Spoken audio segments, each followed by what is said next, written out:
Hey, welcome back to the Jarnagin podcast. Today, I talked to Geoff Baum. He's a video creative that is currently based in Tampa, Florida. He makes sick concert recaps and just cool videos in general. And for work, he does videos for Nautical Network as well as Surroundings Group, which primarily focuses on recording cool yachts and recording cool properties. So super cool opportunity and super good guy. I really enjoyed talking to him. Yo, Geoff, what's up, bro? Doing well. How are you doing, Isaac? Better. Let's act like we didn't talk for 10 minutes before this. No, not at all. Not at all. See, we're like milk. You just roll it right up. Yeah. What's up, guys? Got Happy Dad coming in, talking to Trump. Let's go. Yeah, we're all feeling good here. No, you'll get Elon Musk within like 2 or 3 more guests. Yeah. Give me a rundown on just like, just for a refresher for me and for other people, just like what you're doing right now, where you've come from, and kind of why you enjoy what you do kind of thing. Yeah, of course. So I'm Geoff Baum, for those who don't know, and I'm a freelance videographer based in Tampa, Florida. And so I do a little bit of everything. Do some work on boats and yachts, do a lot of concert videos, and then just kind of, the general small business stuff that everybody knows about that, pays the bills. So yeah, that's a little kind of just what I do on like a day-to-day basis, and I love just like kind of connecting with people on social and hearing their story and learning about them, and that's how you and I got linked up. Right, fast. Oh, what was that? What was that group chat called? It was the Goblin something. Okay, yeah, I have no idea. I don't know. That was like 2-3 years ago, and I kind of lost contact with everyone kind of in that group. Right. You and I have always just kind of kept contact, going back and forth. And you told me about this podcast. I was jumping at the opportunity to get on. Right. Well, it's funny how those group chats work. Like that one was definitely just like, all right, we want everyone in this group chat to follow each other, and that's the only reason it was made. So it's just funny that I had never heard of it before, but you told me you were like, no, people do these kind of things. Right. Yeah, I was in a few at that time. It was definitely in and around COVID. So like the only thing I really could put effort in is I went hard just like connecting with people online. And that chat was one of the ones that more failed, but still to this day, I'm in a group chat, 2 group chats that just always check on each other. So cool. Yeah, that's what's so awesome about this whole like just digital age and like what almost COVID, like, so many negatives obviously, but there's a few positives people brought out of it. And I think part of it was just like so many people met on, Instagram and all these, TikTok took off, and half these people owe their careers to COVID. Yeah. And then obviously my trip to Tampa fell through, which I need to get back on. But like never seen you, met you before, but still like on my travel list, you were number 2 behind a family member that I wanted to visit. No, I've heard. Yeah, seriously. I mean, like you said, we've never met. And when I think of like, who are like my like closest circle, like tightest friends, I'm like, Isaac's in there, man. Yeah, bro. There's a sort of like intimacy around like driving towards what you want to do, and that can be communicated online. And I've proven that like through you and through my buddies up in Minneapolis, like you can be close with people you've never seen before, which the goal is to, see them. Yeah, well, hey, just give it a couple. I give it 3 months max. Either I get over to you and you get here, and we'll make it happen. Like I said, my flight to you was 130 round trip. That's not bad, dude. I had to dodge it, obviously, but I barely felt bad. I'm like, dude, I lost $150. Dang it. Whatever. No. Yeah. Talk to me through how'd you start in high school or even before that with video? I saw like hockey pictures. Wait, no, that was you playing hockey though. Yeah. No, that was me ripping a little puck there. No, it's people ask me that all the time, and it's funny. I can't think like directly of here's when I like first started, but I always think probably like 7th grade or so. I was in middle school, and like a TED Talk is. So we had like a TEDx event there, which is pretty much like a independently organized TED Talk, and we were doing it at a middle school. And I don't know how exactly was like, I'll do the video, but sure enough, I created a little recap video on my iPhone. I was using a rolling chair as a dolly. Yeah. And that, it's terrible looking at that video, but that's what I got the ball rolling. Yeah. And then I made probably a couple other videos just on my phone and stuff in middle school. Went to high school, fell out of, just got into hockey, was worried about hockey, all that stuff, and didn't really touch the camera. In Connecticut. Yeah, in Connecticut, yep. And then junior year comes around, and here's a name you probably heard before. Sam Colder came up on my YouTube, and I was like, this dude is sick. Yeah. And so watching a couple of his videos, I don't know, between then and probably like 4 or 5 months later, I had started kind of a freelance business, reaching out to brands and such. And yeah, definitely a slow moving process, but it just kind of kept from there. Right. And both me and you, we both gave college a try. Also, were you unsure about it going into it? Yeah. Okay. So same with me. And you obviously went down to Florida. Did you go for college or did you go to Florida for Florida? So I went there definitely for college. I had never, if you told me a year before I went, oh, you're going to go to Florida for college, I really wouldn't believe you. That's pretty surprising. Right. But one thing I'm very, very lucky for is my parents are very like, obviously we'd love you guys to be close to home, but you're young, get out, live your life. And so I have 3 older siblings, and every person has gone farther than the last one for and so it was Boston, then DC, and then Indiana, and then I beat it with Florida. Nice. So yeah, but going in, I had already heard the kind of quote like, people don't look for the piece of paper, they just kind of want to know, what have you done, Right. So it was in the back of my head, and then you take 1 or 2 film classes at like a non really high end filmmaking school. Yeah. Find out pretty quick that like you're in the wrong place. Right.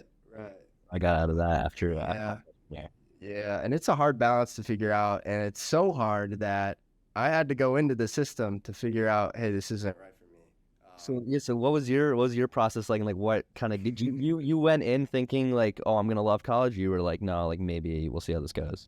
Yeah. I'll talk about it the most in depth in this podcast, but I've talked about it a few times. But I went in unsure. I went to like some guru.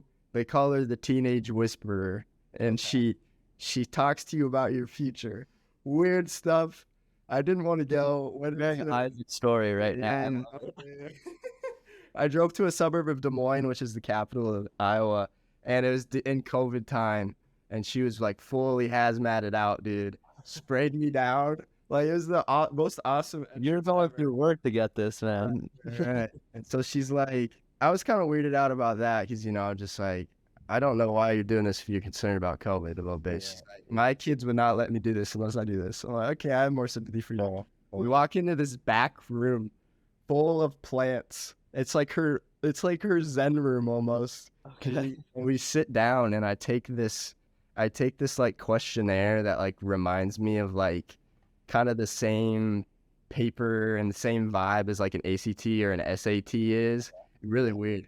And then just like for 3 hours, we just talked about like what I'm vibing with and stuff. And I basically said like, I'm thinking maybe I could give community college a try and just go really against it. And she's like, I don't know, just go for university because community college, if you transfer your credits into a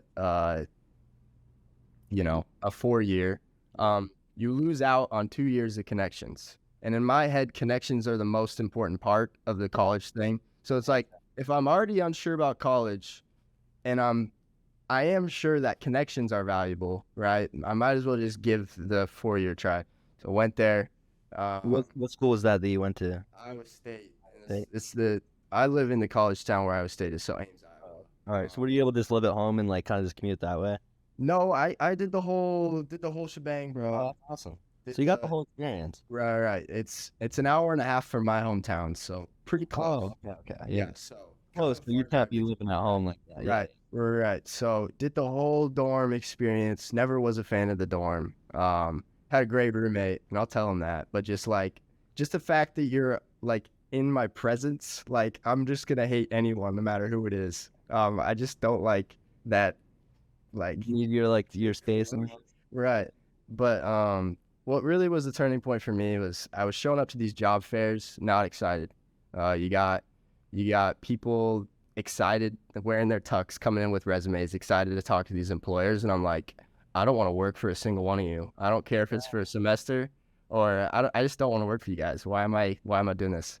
And then the other main thing was I walked into my first entrepreneurship class after taking all the preliminaries for business college, and we watched a Casey Neistat video, and Casey Neistat is not he is not an example to be had like in a college perspective. Oh, definitely not. I love Casey Neistat. Don't get me wrong. It's amazing. Yeah. Right. But like from a college perspective, why are we looking into this guy? Like this is not proving your case that this is going to be worth it. And then another thing was one of my professors had no entrepreneurship experience. She was in charge of a management department. So I'm like, why are you teaching an entrepreneurship class? So that's a bunch of the film teachers. Right, I was just like, I feel like you like didn't make it, and that's why you're a professor now. Right. Yeah, you come in with that perspective, and you got to feel for them, and they're doing something, but like not for me. And so, like I talked about, I had a client going at the time while I was in school. So finally, I was just able to break off from that and do my own thing and go for it. Scary, like it's a scary thing. Yeah. What was that? Talking through, like, how did that feel like when you initially took that, like, going for? I'm sure it's exciting, but was it nervous? Like, yeah, dude, no kidding. Like, we're talking like I was making enough money to make it by, but it's like you're scraping by a little bit. And obviously, I think me and you both, we have great parental support around us, which is huge. Just like, dude, if you really, really screw up, like we got you. Yeah, which is always nice, but like still scary no matter what, because you don't ever want to look to them for anything. Yeah, so, but there's a quote from like Gary Vee that I love that he pretty much said something along the lines of, I'm paraphrasing here, but he's like, it's pretty hard to mess up your life before 30. He's like, he goes, like, unless you end up like in jail or like you get somewhere pregnant or something. He's like, it's pretty difficult to, and that I think my parents definitely feel that same way, and that's what's really nice. Yeah, just get out and try it. Right. And talk about when you stepped away. What were your emotions? Yeah, so I have a lot of respect for people like you who kind of just like took that like leap of faith, because as much as I am that college dropout, I definitely had less of a leap of faith in a way of I was stepping away from having that safety net of a college degree, but I didn't leave school and immediately be like, hey, I'm just gonna go freelance and like pick up these clients here and there. And this was what helped me convince my parents, is I had a job offer that started as like a little project basis here, there. And that company ended up saying like, hey man, we think you should drop out and we'll give you a full-time job if you do. So I wasn't like, I was dropping out into a salary though. And so like, I knew, hey, I'm going to be able to pay rent. Hey, I'm going to be able to do these things. So it wasn't actually until like a year and a half after that I ended up going, fully freelance and stepping away from that. And so, and at that point I had much more time in Tampa to like really feel good about the, clientele and everything. So I definitely had an easier path than some who kind of just took that, leap of faith leaving. And I don't think there's like a right or wrong way to do it. I just think, any of those expectations, to anyone thinking about it, is just, figure out what your plan is, because the plan doesn't have to be, hey, I'm going to go into a full-time job. But if you are going to do freelance, don't wait until you're fully out of school to be like, all right, let me go find them. Like, start while you're still in school. While you're there, you got to have a little bit of structure. Your life's really going to suck. But no, it gets scary, man. I mean, when you're paying your own bills, I mean, life gets really quick. Yeah. Are you still doing work every now and then for the company, or are you totally so it's funny enough, that company was Nautical Network, and they so I did a lot of like boating content with them on like a full-time basis for about a year and a half, I want to say. And then I ended up going to a kind of contractor basis where I just picked up some shoots here and there, and I did that for about 4 months. And recently they contacted me and they said, hey, so Nautical Networks is great boating brand. They kind of built a company on top of it called Surroundings Group, and this one's just more luxury marketing as a whole, with Nautical being one pillar of that, and now resort. So that got me thinking, and so I ended up going back now in kind of a part-time role where I'm doing I'm in the office editing a couple of days a week, but I didn't go back full-time. That way I do have a couple of freelance I want to keep and work with. So I make sure I had enough time to continue working with them, and I'm not dealing with any of those relationships. So Nautical Network can be explained as like a a boating marketing agency, but obviously not like no lake boats. We're talking ocean boats here. Yeah, only the most like badass shit. Right. Yeah, it's I don't come from a boating background, but I definitely have like a not bad look at it, but like I've pretty much only been on like the best of the best. So now I feel like a boat that's not like $3 million and just like, what is that little thing, But but yeah, I gotta make that kind of money now. Yeah, my dad just sold a John boat, which is a really small boat, for $1,800 last week. So I feel like those probably gotta be the most fun though. Like the people having the most fun out there, are the guys on like the little boats just having the time of their life. we ripped that thing through. There's a lake in Missouri called Table Rock. I don't know if you heard of that. We ripped it through that, and we're just like catching people's waves like crazy. So you're right, it is fun, but Yeah. so you stepped away from UT, University of Tampa, into a full-time role with them, and then went completely off to freelance, and then now you're back part-time. Yeah. Playing your cards smart for sure. Yeah, that's how you got to be with this kind of, everything. This industry is so interesting because everyone is friends, but at the same time, everything's business at the same time. So like balancing that, and that was the hard part of the whole thing is, obviously I have work goals, but at the same time, I have nothing but amazing things to say about those guys, and like the team is insane, and just fun time to be around. That's what the big thing drawing me back was. And they're looking out for you too. I mean, it sounds like, I love that. No, the owner there, Billy Pavlock, like I can't say enough good things about him. He's like pretty much, obviously coming to Tampa, my parents are back in Connecticut. It was, I was a kid on my own for the first time. That dude was like my stepdad in a way. I mean, he took me in as one of his own, and so that I'm definitely very grateful to him for all that. Well, and relationships like that so early, like you're not gonna let him down now. Like, and who knows that? He's your stepdad, dude. Yeah, pretty much. But like you said, like those connections you make in college or just college age. For me, I don't even always feel like I'm out of college because I'm still in like the college town at college age. Those connections make them now. Maybe you'll bring something down, maybe you'll bring something down the road, but nothing matters more than who you know. And so that is for me. And depends on the day when you tell me that. Sometimes that pisses me off, and sometimes that hypes me up.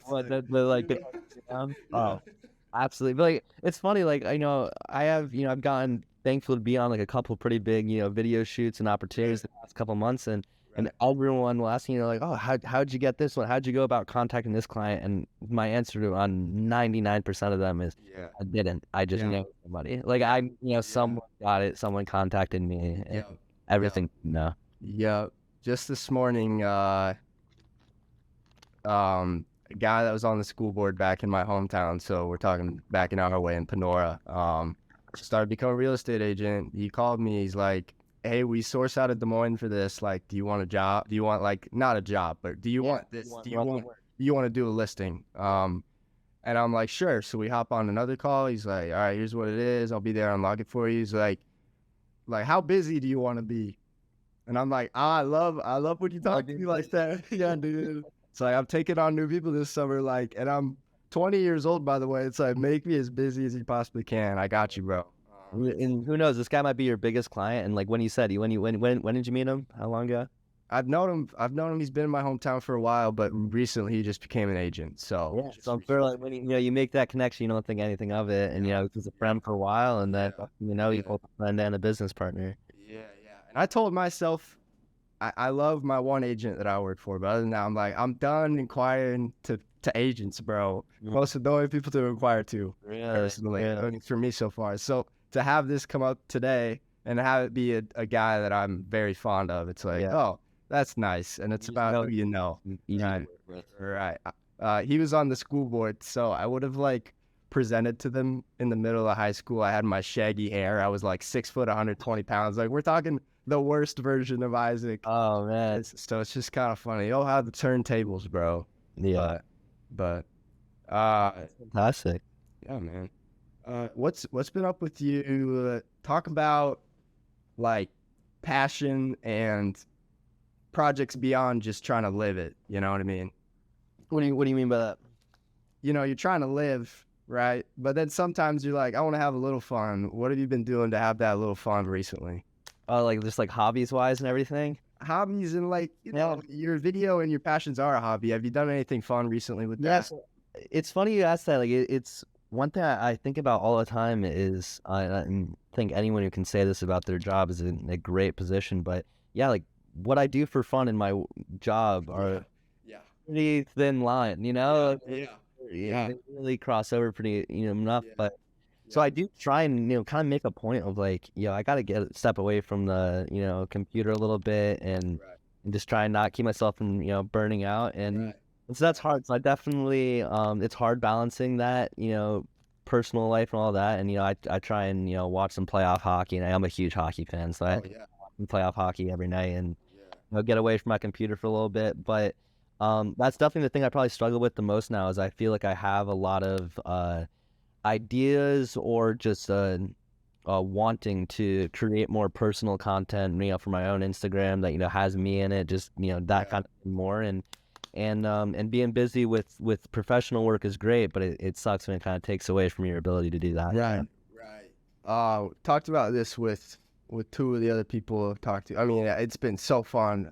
First kid from Georgia, second kid from Minnesota, and then third chick works at Clemson University. You're coming on. I got another kid from Florida coming on here. The next one. Everyone's talked about like the importance of like, personal brand and stuff. My answer talking about that has been like, this podcast is going to be a great fix for me. Yeah. I mean, I think you're the definition of personal branding more than probably almost anybody I know you really push it to to be very like unapologetically you. And I love that I'll see just like, random photo dumps that are just like, film photos that I feel like, posting that, like, this is probably not going to do great. But, like, just like the way the algorithm is now, they hate photos, they hate, and things like that. We're talking 30 likes on those. Yeah. It's terrible. Oh, you're telling me, man. You're telling me. But like, that's just all building that like personal brand and like, hey, hear who I am. And so seeing that type of thing, seeing forward motive, you see how it all collides. Pushing that brand. I sat down earlier this year and I'm like, forward motive, is it too flawed to build something off of anymore? I sat on it. I saw some logos that I'm like, oh, these look sick. Do I need to remake my logo? I literally hand wrote my logo. And it's like, you're answering yourself. Like, it's forward motive because it's flawed, dude. Yeah. You're a failed brand. Well, it's not failed yet, but like I could say it's failed. To a social media thing, to a pod, to making photo books, to selling prints. I mean, it's all flawed, and that's what brand. Right. Yeah. Exactly. It's promoting some sort of realism there, which is fun.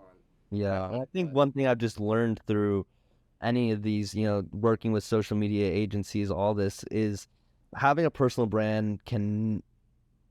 Hope I don't regret saying this. I don't think it can ever hurt you, pretty much. No. I mean, I've never heard someone having like something bad happening because of their personal brand. Right. I'll see videographers who, I think to myself, I'm like, oh, I'm better than this dude, and he's doing like some crazy work.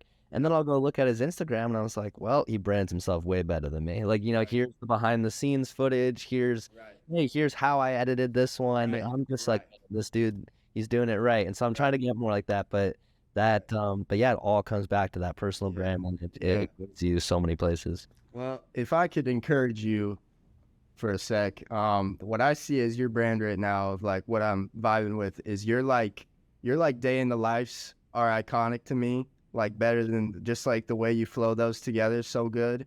And your concert videos and the way you put things together is unique like no other.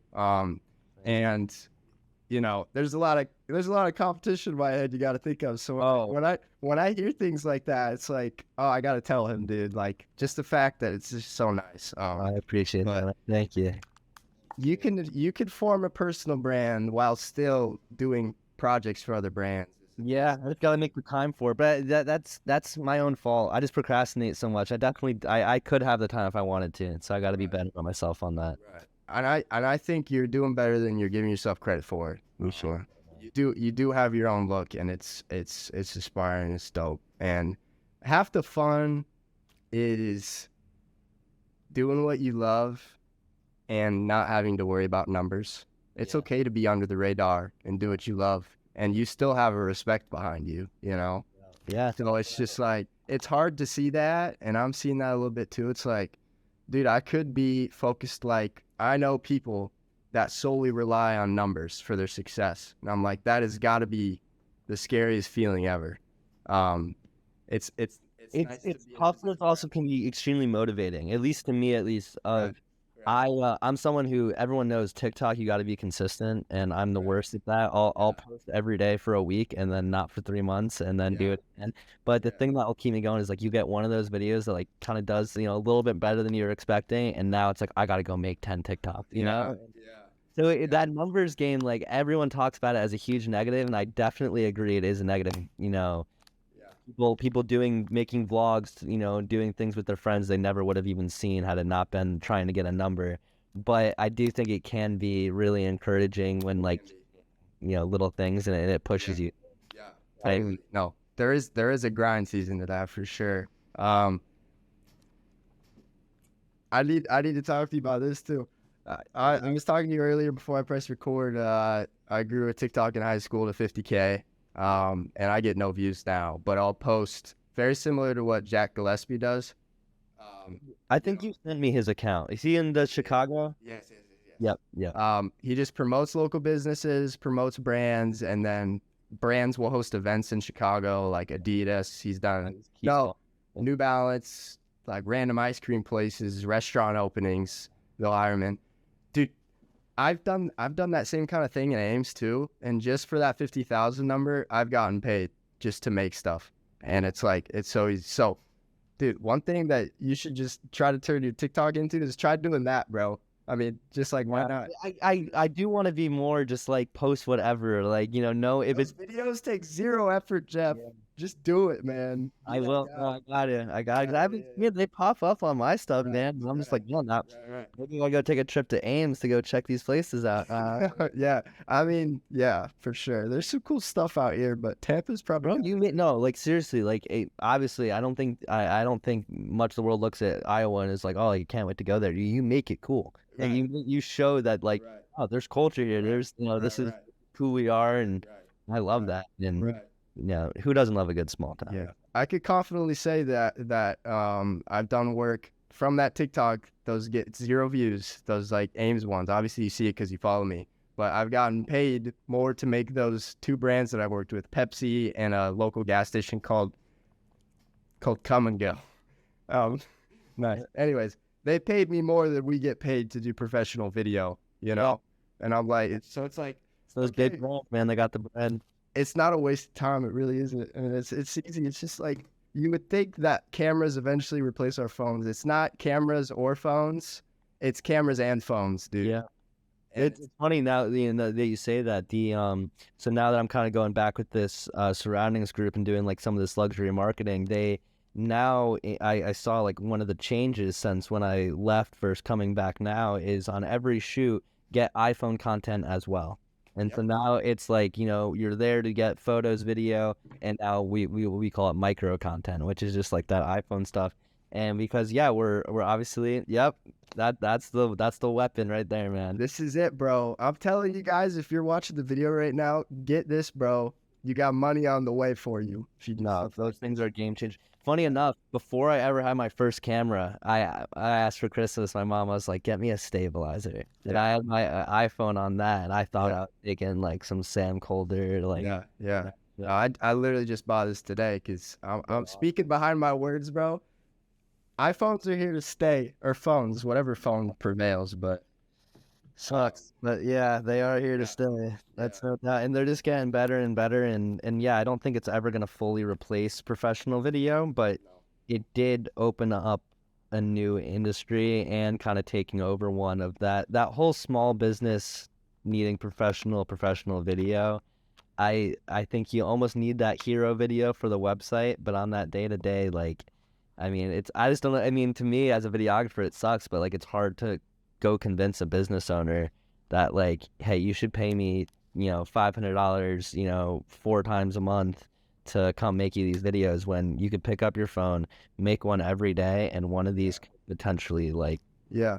Wow. On a counterpoint to people that want to get into this stuff, though, making phone videos takes knowledge. I see real estate agents that try to go into homes and record with their phone and stuff, and they got the right idea with it, but like there's a knowledge to it, and there's a good looking vertical phone video, and there's a bad looking vertical phone video. So there is a learning curve there still. Yeah, you and anyone watching to go and check out who just absolutely kills it is Ben Polari.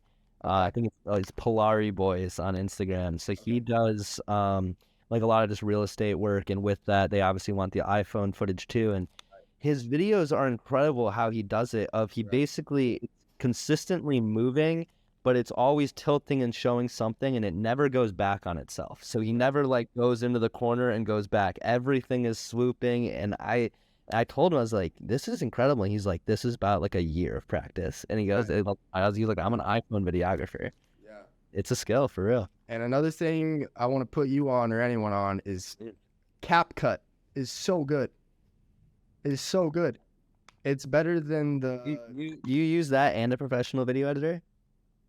Yeah. Well, like for my phone videos, I use CapCut. I might have to start using that. I do everything on Final Cut. Maybe I'm just making my life harder. Sorry, CapCut is the phone app. Yeah. Okay, you know that. I'm saying, like Final Cut Pro?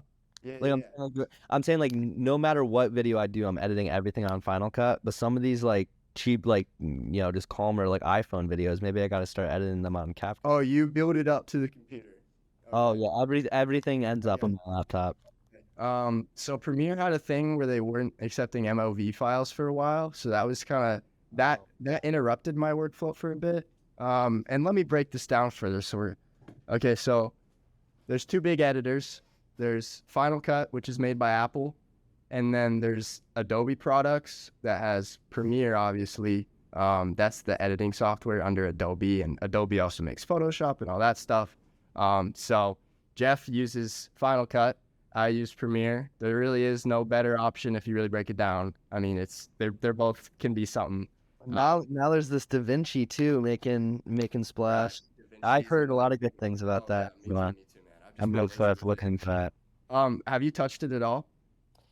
I haven't. I have some friends who work on DaVinci, and everyone says the same thing, and it has kept me from doing it. And that is that they love it and they're happy they change, but the learning curve is real, and it's about minimum 3 to 4 month process of being able to really feel confident in that.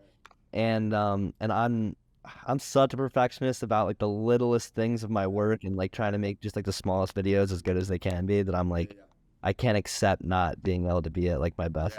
Yeah. At least it's free to learn. Like you can download it and have it, which is nice. I almost feel like the best way to do is like almost find like a type of project and being like, hey, whenever I have this type of project, I'm gonna do it on DaVinci, something that maybe doesn't matter as much, and kind of just learn it in the background as I still use like Final Cut for the main stuff and eventually switch. I'm not saying we're getting old or anything here, but I would have much rather learned this in high school when I was ambitious about learning this crap, Now I'm just kind of like, I'm a seasoned veteran. I got my ways now. I do try and like almost force myself back, and I'm sure you're the same way. Do you learn everything kind of on YouTube? Yeah. YouTube University, but I would watch that religiously every day, like learn something new, and as you get better, it's definitely harder to find those things that like you don't know or whatever. But trust me, there's stuff out there to learn, and so I've been trying to like force myself to like just go back to some of those classic YouTubers I watch and just like try and find something new. And notice though, you have to force yourself now. Same with me, dude. No, yeah, it's so much harder. Right. Also, if any of you guys out there are a video editor who makes these tutorial videos on YouTube, can we start making ones that are not about AI? Like every single one is just like, here's how I use AI to do this. And just show me how to like mask some dope shit. Right? Yeah. Justin OD show. I haven't seen AI from him. From who? Justin OD show. I follow him on Instagram. I haven't seen AI, but like I saw like Ryan Nagel. Like I always love his stuff. Yeah. He has like 5. I feel like AI whenever videos, and they're cool, man. But it's a phase, bro. This shit. Yeah. Dude, I'm gonna hop back on what took me to CapCut real quick. Oh yeah, sorry to make it. Yeah. So Premiere stopped accepting MOV files. Maybe that was a me error, and it was just something wrong with my Premiere. But anyways, that directed me toward I'm gonna start editing phone stuff on my phone now because it's just more convenient. Yeah. I used Premiere Rush, which is their iPhone app, Rush because it's faster or whatever. Gotcha. And of course they're gonna allow the MOV files. And then I saw like the stupid CapCut transitions on like TikTok and stuff. I'm like, oh, I'm about this. This is sick. Yeah. I downloaded it to play with it. I was instantly gonna delete the app. And bro, this free app, you have to delete your projects after you export it, or else you'll run out of free projects or whatever. But it's free. It has speed curves that are easy enough to use. Like you can speed curve content. Built-in transition stuff that's really hard to do like on a computer and stuff. So I think the best workflow right now, at least for your situation, is when you're on your phone, you got phone images, CapCut. All right. I'm gonna download it after this. Seriously. Professional stuff, Final Cut. Like that's never gonna change. We're not gonna be editing projects on our phone anytime soon, but you're gonna make some solid videos on CapCut. I guarantee it. All right, I'm gonna send you the first one I make. I've seen some sick like speed curve, stabilized phone videos just through CapCut. You'll see what you mean. You got enough know in the editing softwares that you'll be able to catch on all that stuff real quick. But it's so easy. One feature that I really liked is they have like default curves, so like you can customize your speed curve. Okay, but then some like base ones too. Right, some like base ones. One of them's called montage, and it's just like you can like zoom it and it looks like a montage, you know. Dude, you're getting me excited. Yeah. Cool. So you'll just be like, really? It's this easy and it's free? Like, oh. Bro, I'm gonna post some crazy video tomorrow, and I'm gonna make just the caption just like Isaac. He got me right with the CapCut. I made the funniest video. It was like me zooming into my Celsius and then me panning on my camera shelf, and I just like made a CapCut edit, and I just was laughing at it. It's fun. It really is. Yeah, I just the simple stuff like that, man. Right, dude. So going back, I remember you asked me, and I never got the chance to like kind of ask you. Is you asked me kind of like passions outside of videography, which unfortunately, like I said, like that line, it's tough, and I feel like I'm always in work mode, at least somewhat. How do you kind of manage it? Do you make sure to step away, or are you someone who you're kind of always half in almost? Hard to answer right now because right now I'm dialed in on what I'm doing. It all feels fun to the point where it's just like I'm doing it. So yeah, you can't even tell between work and fun. Right. My most realistic answer right now is the thing that's been hyping me up. That's been for myself right now has been this podcast. I've been so hyped about it. I've cranked out 5 conversations. Well, this is my 4th. Will be my 5th here soon.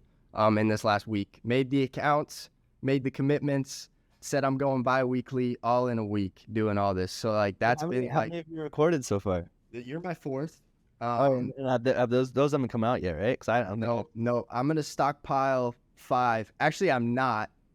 I'm just gonna record 5 and then I'll edit them as I go. But I'll start going bi-weekly. Oh yeah. That's bro. I think you're really gonna do this, man. Yeah. I 100%. I said my word this year has been discipline. I was not where I wanted to be at January 1st of this year. Okay. No. My word for since November has been discipline. But like I say, like for my 2023, it's been discipline, because I'm cool like that. So it's what, May 11th now? Right. We're a couple months in. How do you feel about like your discipline's gotten? Way better, bro. Gym, every day I've been in Ames, I've been in the gym. That's been my one thing. That's been a super new thing for me. Went every other day in high school, and maybe I went every day over a summer one time, but nothing stuck. I was physically, we'll just talk about that. I was a 6 foot, 120-pound kid in high school. We're talking very extra scrawny than scrawny, bro. Oh, trust me, I'm the scrawniest. I know you're the same. We're the same people. We kind of look alike. You need some glasses, bro. Actually, don't get glasses because this is my branding, dude. Give me 1 second. But Come on, grab the glasses, bro.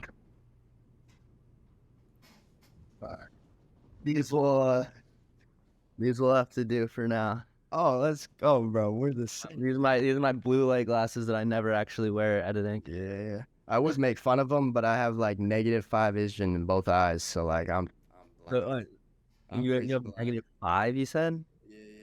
Like really bad? I don't know. I don't know like the I don't either. I just think that's pretty bad. I mean, everyone that puts on my glasses is like, "Wow, you're blind." I'm like, "Yeah, it's whatever." Anyways, my big to me soon.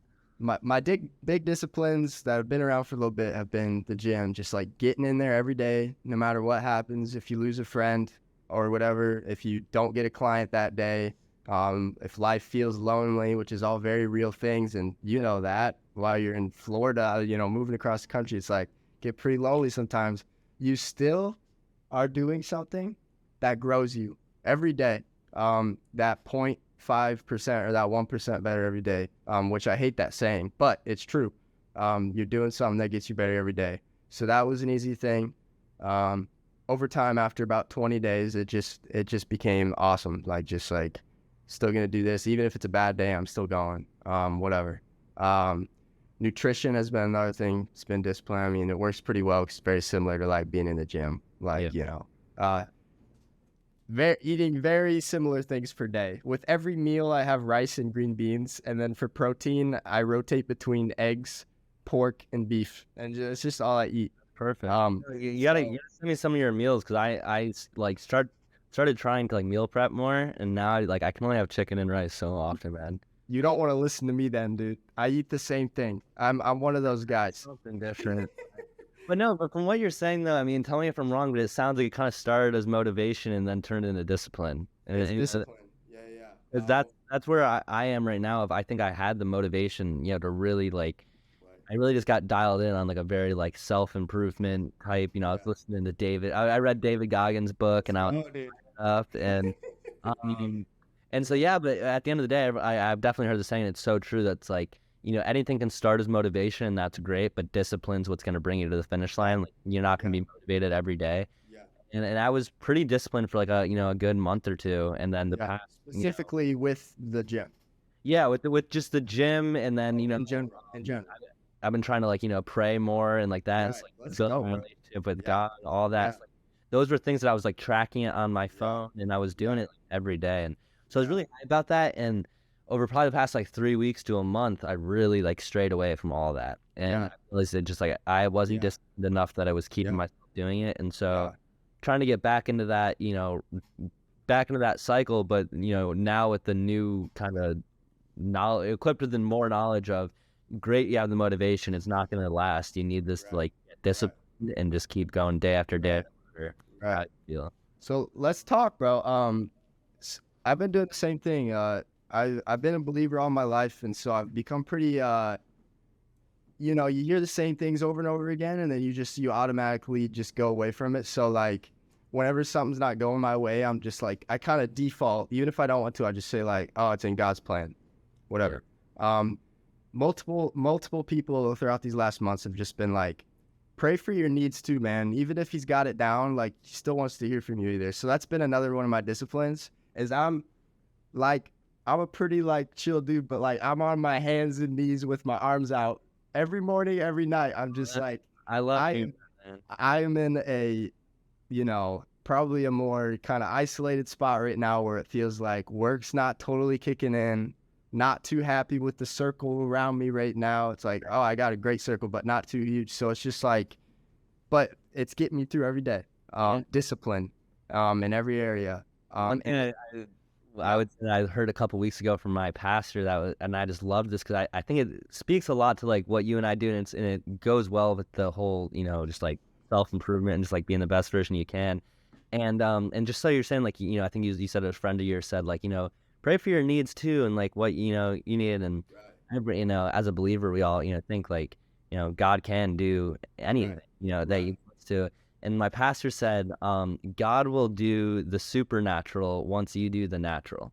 So he basically said, he's like, God is not going to come do some miracle in your life if you can't get out of bed in the morning and you can't do this, but why would God come and just, bless you with something? He goes, but, pray every day, do the things that are in your control, and these things that seem crazy that are out of your control. Like once you do the natural, he'll come in and do the super. Right. I love it. It's crazy. So just same thing. That's been a discipline in my life too. But what I would encourage to you is, if you're feeling out of it, which it sounds like you are, is like choose one of those things, and it translates to other areas very fast.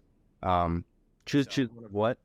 One of the things that I said, like as a discipline, and it translates very fast. I thought, when I was in the gym, I don't know about you, like, maybe I wasn't going hard enough, whatever. I don't know that I saw a huge physical difference, but mentally, it helped tenfold. You even just how I would feel pre-gym versus post-gym in a day is like two ends of the spectrum. Yeah. Definitely. I mean, of course I feel guilt. I mean, I'm guilty because I do look for those physical changes too.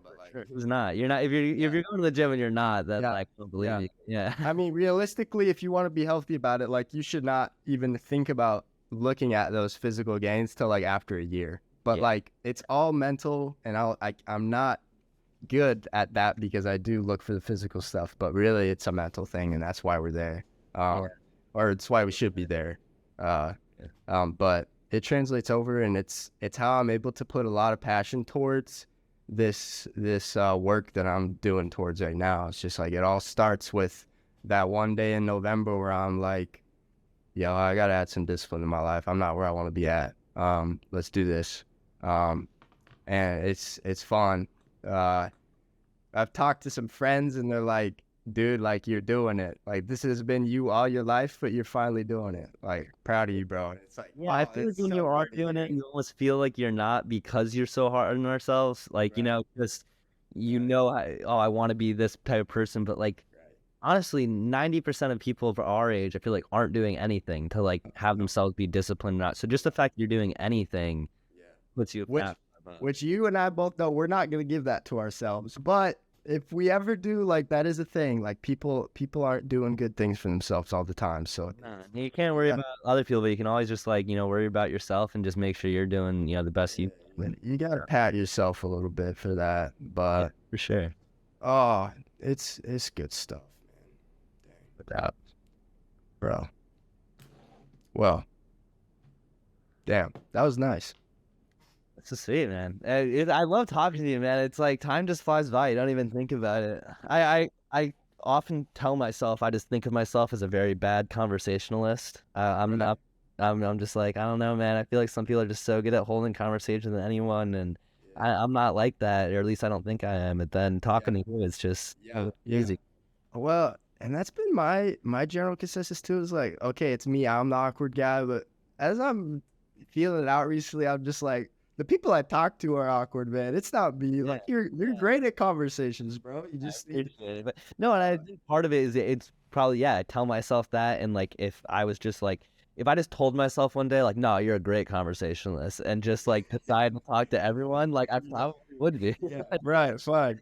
Yeah, totally. What's next, bro? Let's see, what is next?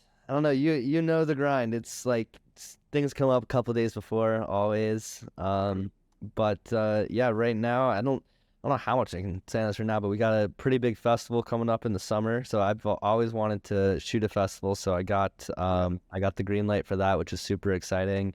And then and this I can talk about. We are heading to Turks and Caicos in 3 weeks for a resort. We're gonna go show off there. It's kind of like a private villa type thing. And apparently it's $9,000 a night if we, if we were to be, paying and going. So I'm pretty excited to see how that one. That's awesome, bro.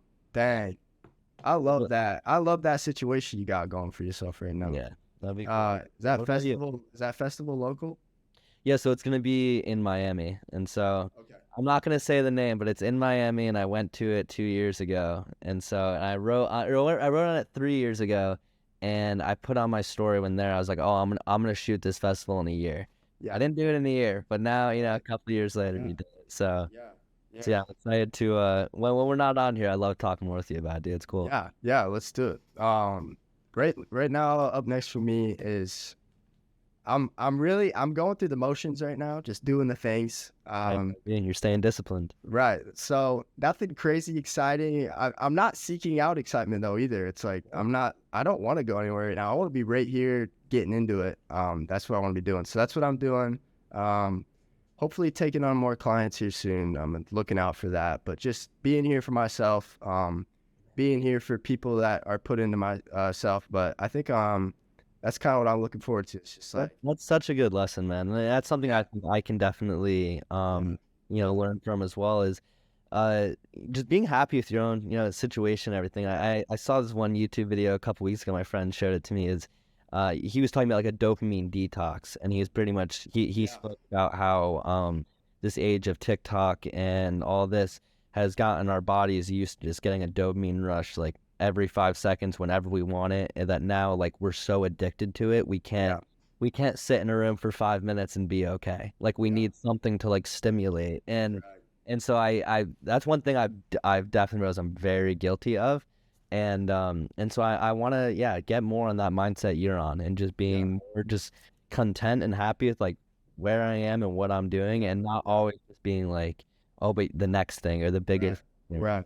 whatever. Just be happy where you are. Right. So it's fun to be able to say that for myself, because I've always been an overthinker, very anxious, like gone the medical and therapeutical route for like figuring all that stuff out. So it's like cool to tell you like, yo, I'm just ready to be here at Ames. Like, you know me, I love me to do some traveling, whatever. But I've had 2 or 3 trip inquiries recently, and I was gonna go on one of them, but it fell through. And I'm kind of low key, like I'm excited to be here. I know I'll see those bros this summer anyways, so it's like I'm excited to not do anything. Literally, like I don't know how I'm like excited. It's crazy. Oh, that's awesome. Just think about your own situation. I mean, right. How old are you now? 20. You're 20? Gosh, yeah. So Are you older? I just turned 21. I was class of 21, year 2020. Yeah. Okay, gotcha. Dope. Yeah. Hey, bro. Yeah, it'll be fun. I'm excited. That's a lot. Sounds like you got a lot of cool stuff going on, man. That's really exciting. You too, bro. Yeah. Can't wait. I already know the answer, but how can I be here for you more? How can you what? How can I be here for you more? How could you be here for me? Dude, you were always there for me. You're like the number one supporter at anyone. Like no, seriously, like if I like post like a video I'm really proud of, and if I'm gonna get texts from people, you're definitely out of like the 3 people who might text me, you're definitely one of just like I really appreciate that. You have no idea like how much that means to me. Like come with yourself. Yeah. Dude, it started off. I don't know how it happened, but like we're just here. It's dope. It definitely started off as a meme. Somehow I just started saying like, "Let's go, Geoff," in all caps. I would purposely say Geoff in every sentence. For the first year I knew of you, I thought your name was Geoff. Everybody does. I'm sorry. I was one of those guys for a year. Oh, okay. And I heard you say Geoff on your story, and I'm like, hey, now I know, baby. But I'm gonna reach out to you more, bro. It'll be dope. Say less. No, I'm gonna get out to Iowa. Let's make it happen in your hometown. I love hearing you say that your love where like you're at right now and all that. So let's make it happen there, and that way I can also experience all these TikTok. Hey, I promised this to my family members, and I'll promise this to you too. There is a steakhouse on the tallest building in Iowa that I want to go to. If we gotta both work hard this summer, but we could go at the end of the summer and get us a $60 ribeye at the time. All right. No, as a reward. Let's call it now. So we're so when you want to do is like for beginning of August. We're gonna go to the cornfields. We're gonna go to the tallest building. We're just happy to be here, and we're gonna have ourselves a steak that I've never had before. Hell yes. All right, dude. Let's absolutely grind 2-3 months. Yeah. And I will meet you for that. Yeah. Let's go. We'll make that. That'd be awesome, bro. I'm so serious. You think I'm kidding? No, I'm not kidding either, bro. I booked a flight to see you, bro. Good. I'm there. The most unfortunate circumstances happened for me to not do that. But I had I understand. Yeah, dude. We're gonna make it happen this summer, no doubt. He said, dude, my longest podcast has been 40 minutes. We're at 54. We did it, bro. Let's go, baby. Let's go. Episodes 4, one to remember. We'll cut her off for now, but it's been dope, bro. We love it. Thank you for having me, bro. I appreciate it. Yeah, man. Take her easy.